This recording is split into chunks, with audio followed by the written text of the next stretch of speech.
রুই কাতলা খেতে খেতে মুখে যখন অরুচি লাগবে তখন বাটা মাছই প্রাণ বাঁচাবে। আরে না গো মশাই, আমি মজা করছি। আসলে কি হয়েছে বলো তো, বাড়িতে বেশ কদিন ধরে শোলা বেগুন আনা ছিল।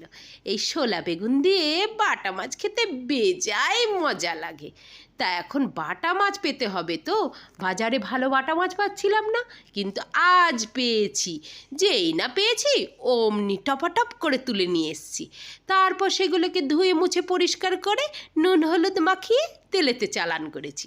করার পর উল্টে পাল্টে ভেজে নিয়ে সেগুলোকে সাজিয়ে সাজিয়ে তুলে রেখেছি। তারপর কড়াইতে তেল দিয়ে ফালা ফালা করে কেটে রাখা আলুগুলোকে নুন হলুদ দিয়ে ভেজে রেখেছি। তারপর আবারও তেল দিয়ে ওই যে শোলা বেগুন ওগুলোকেও দিয়ে নুন হলুদ দিয়ে মাখিয়ে ভেজে রেখেছি। আজকে একটু তেল বেশি খেয়া হয়ে যাচ্ছে, আরেক তাতে কি, একটু মেদ হবে, মরে তো যাব না। চলো যাই হোক, এখন ওই কড়াইতে তেল দিয়ে জিরে আর তেজপাতা ফোড়নে ভালো করে নাড়াচাড়া করে নিয়ে তার মধ্যে 1 চামচ আদা বাটা দিলাম। আদা বাটাটাকে নাড়াচাড়া করতে করতে তারপর ওই হলুদ আর কাশ্মীরি রেড মির্চ গুলে রেখেছিলাম সেটাকেও দিয়ে দিলাম।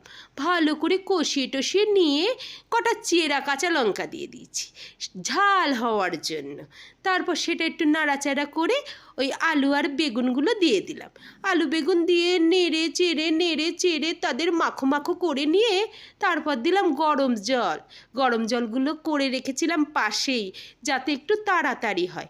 গরম জল দিয়ে তার মধ্যে আবার একটু নুন দিলাম, আসলে নুনটা একটু কম হয়েছিল। তারপর যেই ফুটে এলো অমনি ওই যে ভাজা মাছগুলো ওগুলো কপাত করে ওর মধ্যে ছেড়ে দিলাম। দেওয়ার পর একটু নাড়াচাড়া করে একটু জিরে গুঁড়ো দিয়ে নাড়ন চাড়ন করলাম, ফুটে এলো, আমার মাছ কমপ্লিট হলো।